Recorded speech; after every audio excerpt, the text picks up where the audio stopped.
আজকে তৈরি করব ডিম দিয়ে নান পরোটা। আমি এখানে ডিম আটা সামান্য একটু লবণ দিয়ে মেখে নেব। আমি ডিমটা আগে দিয়েছি, দেখানো হয়নি। আটার তলায় ডিম আছে। এখানে আমি দিয়েছি ইস্ট পাউডার আর চাট মশলা দিয়ে ভালোভাবে মেখে মথে নেব।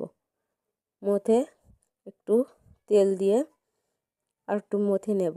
মথে আমি 20 মিনিটের জন্য রেখে দেব। 20 মিনিট পরে পরোটার শেপ দিয়ে ভালোভাবে করে তেলে সেঁকে নেব। তেলে উল্টে পাল্টে সেঁকে তৈরি করে নেব ডিম দিয়ে নান পরোটা। এটা খেতে খুবই মজা হয়, দেখতেও খুবই সুন্দর। বাচ্চাদের এভাবে তৈরি করে বাসায় খাওয়ালে স্বাস্থ্যকর হয়, খেতেও মজা লাগে, বাচ্চারা পছন্দ করে। এভাবে বাচ্চাদের তৈরি করে দেবেন, দেখবেন খেতে কি মজা পায়।